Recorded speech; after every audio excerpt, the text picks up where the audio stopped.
Maritime is essential to any nation's economy, as over 90% of the world's trade is carried by sea, and it is the most effective way to move huge volumes of goods and raw materials around the world. The survival of the maritime industry in any country depends to a considerable extent on the level of aggregate demand for shipping services and the country's shipping lines' market share. The latter depends on the operational efficiency of the lines, and the former on how well the country is performing. Using the trend in the total number of vessels and the cargo throughput of Nigerian ports, there is an observable growth in the demand for shipping services in Nigeria.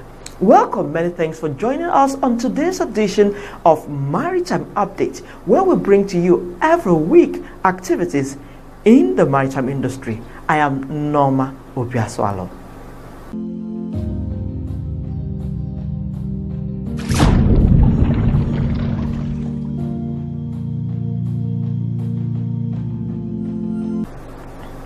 Maritime transport is essential to the proper operation of any country's economy and a vital part of a nation's transport infrastructure.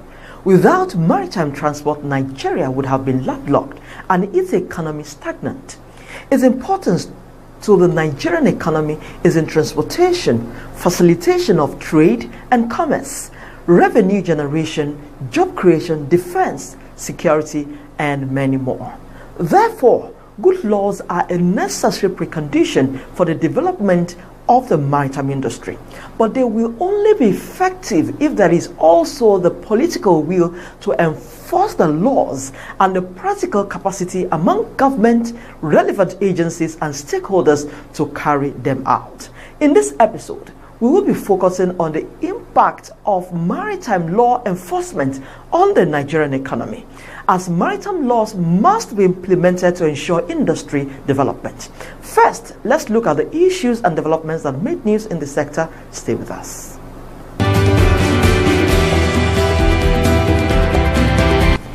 NPA board members decry condition of port access road. Federal government steps up measures to address smuggling, insecurity across the border. Federal government chooses contractor, manager, operator for Ibom Deep Sea Port. Welcome to Maritime News, and now to the main stories. Members of the Board of Directors of the Nigerian Ports Authority (NPA) have added their voice to the perennial traffic gridlock on road leading to the ports in Apapa and Tinkan Island during their tour of terminals within the western axis consisting of Lagos Port Complex and Tinkan Island Port.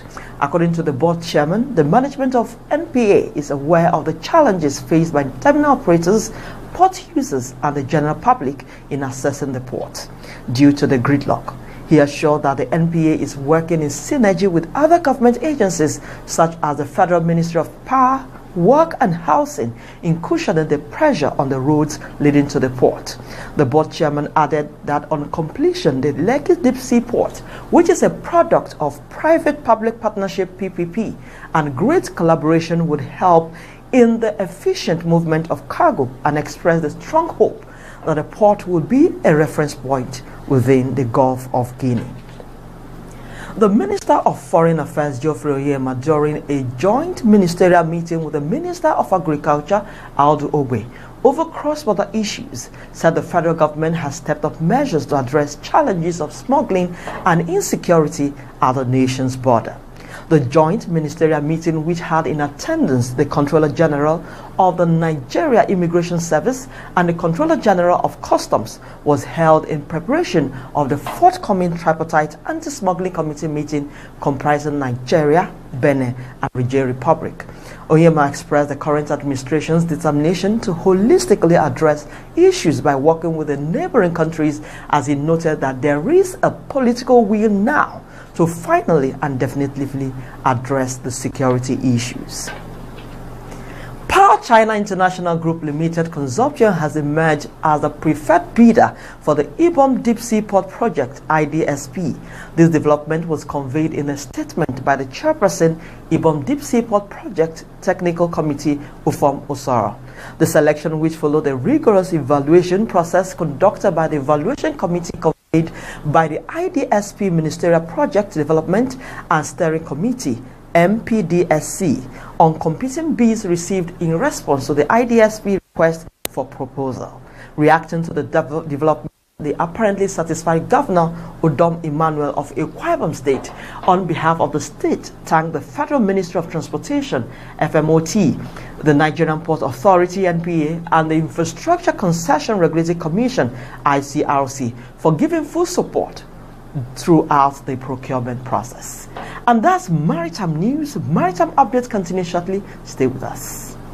Welcome to Port Support Services, otherwise called the PSSP. This is an initiative of the Nigerian Shippers Council created to serve the public better. To help you navigate the portal, first log on to the website at www.pssp.ng for every information about the PSSP, which includes information on project standards, operating procedure of the partners of the PSSP, and frequently asked questions or contact information with the PSSP of Nigeria Shippers Council. Members of the public will be able to make complaints using the complaint form, track the status of the complaint, make inquiries, or give us a feedback using the contact form. The following are steps to submit a complaint. Open your web browser and type www.pssp.ng, which will take you to the home page. Click on the Make a Complaint. The login page takes you to the registration portal, which is mandatory for you to submit a complaint. If it's your first time of submitting a complaint, click on either the register or the button on the registration link. To register, you will need to supply your email address, display name, and password. After completing these fields, you should click on the register button. If you have previously created an account, simply log in by supplying your email address and password. After you have successfully logged in, you should see your complaint form. The system assumes you are the main complaint. The complaint form has 5 sections with the following details: service provider details, event or service description, other details, complaint description. In other and in addition, you will find a yes and no button, and this is how it works. Using the yes or no button, indicate if you're complaining on behalf of a company. If you're complaining on behalf of someone, you will have to give us other details by clicking on the Add Detail button. Then click the Next button. From the pop-up list, select the type of company your complaint is about from the agency list and select the company from the company list. Welcome back. If you have just joined us, this is Maritime Updates reaching you courtesy of the Nigerian Shippers Council. For details, please reach the Nigerian Shippers Council on our email, website, or better still, text the number showing on your screen.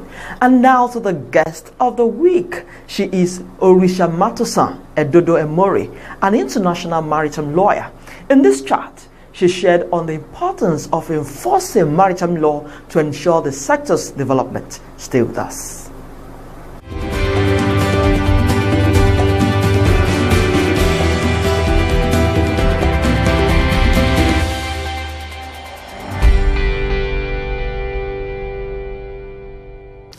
Maritime law provides legal framework for maritime transport, but you can agree with me that this definition is not exhaustive. In your view, what is maritime law? In fact, I'm so happy that you start by asking me that.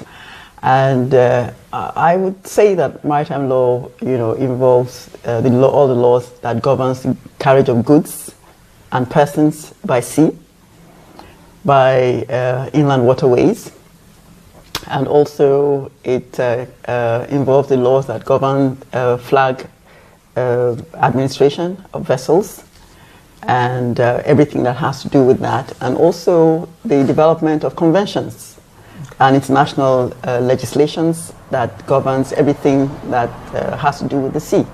So maritime law is broad and it continues to develop, and I would like to ascribe that broad meaning to it. So having understood what maritime law is, what will be the impact of maritime law to the Nigerian economy? Maritime law affects the Nigerian economy in a very, very practical way, much more than we actually think. And why is that? That's because Nigeria is a trading nation. So all of the goods that we use, most of the goods that we use in our economy come by sea. So they're carried here by sea. So if there's any short landing of the goods, or they do not arrive at all, it is maritime law that will decide the liabilities of the parties as regards that kind of transportation. And then even in our coastal waters, people who are involved in oil and gas business, for example, involved in the oil rigs, vessels going about services there, they are affected by maritime law. And in Nigeria, I mean, we have a kind of local content law that applies to maritime, and that is what we call the cabotage law. That law in itself states that vessels that work in the coastal waters in Nigeria, they must be owned by Nigerians. So that means that it stimulates Nigerians to go into ship ownership. Then it says that such vessels, the people who work in the vessels, who are the crew, they must be Nigerians. So what does that do? In a practical effect, that means that Nigerians have to train as seafarers. And of course, that means that a certain section of the economy is boosted because people are being trained as seafarers. And then the seafaring job itself is international. So not only will they work in Nigerian vessels, but they could also work in other vessels in other countries. So they will be bringing foreign exchange into Nigeria. So in a practical way, that is that. And then that law also says that even those vessels should be built in Nigeria. So what does that mean? It means that maybe not today, but many days hence, we shall be building ships in Nigeria. So maritime law affects us in every way. In fact, every sector of the economy of this country is affected by maritime law. It's just that ordinary people don't know about it. But maritime law is dynamic. It's helping the economy, and the more we develop maritime law, the more our economy develops. You mentioned Cabotage Act. How much have we fared with that act? Oh, well, the answer is interesting in the sense that to have the act itself, in my view, is a success. That means to think about, to conceptualize the fact that Nigerians should be involved in the benefits of its sea trade. Okay. That itself is a success. Now, the working of the act is what has proved difficult because right now people say that we haven't really enjoyed the benefits as we should have.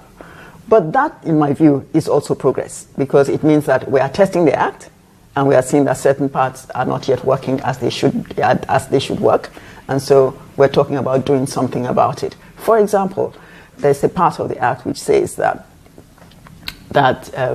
every vessel that works in the coastal waters in Nigeria should contribute 2% of its contract monies at NIMASA and to form the Cabotage Vessel Financing Fund, so that that fund can be given to Nigerians to buy vessels and to continue to trade in the industry. So right now, even though that act came into force in 2004, up to today, it hasn't. The fund has been collected, but it has not been disbursed to anybody. Why? Now that I don't know, but I believe that it requires political will because the fund is there, at least in theory, and we know that possibly in practice it is there, but it requires a political will to be disbursed. Now, assuming that this fund, let us say that every money is collected, is there, and let us say that tomorrow, it is the Minister of Transportation that actually has the power. So let us say tomorrow, the Minister of Transportation wakes up to his responsibilities and says, I have already been given this power to deal with this fund, so I am disbursing it to blah, blah, blah, blah, blah, companies that, in fact, some companies have already been shortlisted to access the funds. Some banks have already been shortlisted to disburse the funds. So if the minister comes today and say, I have the power, so such type of bank commence disbursements of this fund to these companies which have already been shortlisted. That in itself will give a multiplier, will provide a multiplier effect in the economy. So it's a political will. If the minister wakes up today and exercises that authority which has already been given to him, then that will be very interesting for the economy. And on top of that, we also have the Local Content Act, which says that the Local Content Board should work with NIMASA in enforcing the Cabotage Act. So that means that NIMASA and Local Content Board, they are working together. They're supposed to work together in harmony, in encouraging and bringing Nigerians into the industry. So it is work, in my view, it is work in progress. Of course, it is not, we're not there yet, but it is work in progress. Okay, moving to the security part of the law. Piracy is a great challenge to trade facilitation. What role will maritime law play to tackle the cases of robbery at sea, kidnapping, piracy, and all that? Okay. In fact, in the issue of robbery at sea, kidnapping, piracy, it's really an interrelationship between the law and the enforcers of the law. For example, piracy itself, it's a maritime offense, but armed robbery at sea and kidnapping are offenses which, at this point in time, would be dealt with by the criminal laws of the country. But of course, because all of this is happening at sea, now this requires the collaboration between the Marine Police and the Navy, not the fighting or the competition between Marine Police and the Navy, but the collaboration, so that the offenders are brought to... You mean with international? Both international and locally. For example, the Nigerian Navy and the Nigerian Marine Police should be working hand in hand. You know, at the last Lagos International Maritime Week, one of the outcomes was that there was not enough cooperation between the Marine Police and the Navy. And in fact, the communique that came out was that we need for them to be collaborating. And when there is no competition between the Navy and the Marine Police, then that means that criminals involved in armed robbery at sea and kidnapping people in the creeks, they would easily be accosted, brought to court, and then the jurisprudence in that area will develop. And once the jurisprudence develops, it also affects us in an economic way, meaning that the economy develops because all of those offenders are taken out of the arena and dealt with according to law, and then the business people have safe and free access to their businesses at sea and do them in a way that benefits the economy. So it's a wake-up call for maritime law and the security forces as well. Right now, Nigeria in many jurisdictions is considered war risk, even though you and I know that there's no war here. But in bringing cargo from different parts of the world into Nigeria, it's regarded as war risk. What does that translate in money? It means that bringing cargo into Nigeria is more expensive than in other parts of the world. And what does that mean for us? That means that it is more expensive for human beings to live and trade in Nigeria. So you mean the government's ease of doing business is not practicable? No. The government ease of doing business is one of the ways to arrest the current situation. What I'm saying is that the insecurity in the area translates into cargo being expensive to transport to Nigeria. So, for example, one of the areas that the ease of doing business ought to be looking at, in fact, the ease of doing business ought to focus greatly on maritime. And I'm happy to note that they're doing that, and Nigerian Shippers Council is helping that, in that area. That's because Nigerian Shippers Council already understands the challenges and the way that the security in the maritime waters means also the security of the Nigerian economy, and it means also the boosting of the economy if the water is secured. How then will unified laws aid maritime trade, which is international? I think, in fact, unified laws always aids any trade, international trade, maritime trade. Why? It means that different jurisdictions are interpreting laws in the same way. The jurisprudence is developing. And how does this come about? It comes about being active in the development of international conventions that affects maritime law and international trade. And in fact, I'm very glad that you asked me that, because right now, even the UN had United Nations Commission for Africa have noticed that African countries, of course you know that now the blue economy is on the front burner. Yes. And they have noticed that African countries have not even begin to take advantage of the world heritage that they have around them in the seas, like the International Seabed Authority say that African countries are not being active. How? In attending meetings, developing international laws and international conventions that affect the whole world. It involves people meeting, people discussing. If you are not at the table, there's no one who is going to look after your interest for you. So this means that Nigerians, Nigeria, and in fact African countries must be involved in the development, in the evolution of maritime conventions, maritime laws, so that we can begin to not only sign conventions, but we must domesticate them so that they become part of our municipal laws, so that we own the laws, we work them, our jurisprudence improves, and so our economy as well improves. So, I mean, unified laws, it's always important. You know, sometimes we must understand the worth of something before we can place a value on it. What, in your view, is the potential worth of our maritime sector if the system is properly managed? In fact, there used to be a saying that crude oil was black gold. That means precious, its value could not be fathomed. But maritime is more profitable than crude. Maritime has no lifespan. Crude will finish at a certain time, but maritime is forever. So it is up to us to develop it. It's like, you know, God gives you something and then you are not taking advantage of it. Other people would come and they would take advantage of it. So I would say that I cannot put a monetary value on maritime because it is invaluable, because the benefits are eternal. But even then, it is up to Nigerians, it is up to Africans to take advantage, that is to sit up, make a decision that we want to develop the maritime industry in our country. And so that requires effort. That requires assignment of monies. It requires the training of human beings in the area. It requires knowledge. It requires security.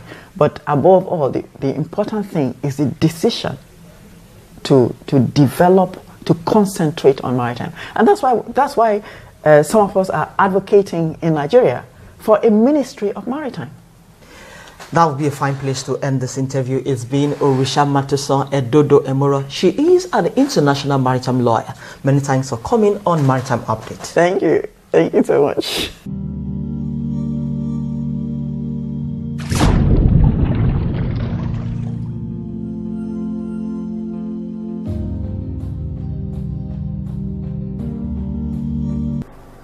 Welcome back. This is still Maritime Update. To join our interactive segment, send your questions, comments, complaints, or observations to maritimeupdate@yahoo.com with your name and location. We implore you to keep them simple and civil so we can read them. And that's our package on this week's edition of Maritime Update. I must thank you most kindly for being a part of this week's edition. Please remember to send your comments, complaints, and observations on our email or the number showing on your screen. This show promises to bring you yet another exciting package next week. For more details, you can also contact the Nigerian Shippers Council on our website or text the number showing on your screen. You can view this episode or any of our previous episodes on our YouTube channel, Maritime Update. When you visit, please subscribe for free and also click the notification button. I am Norma Obiaswalo. Until I come your way again same time next week, it's goodbye.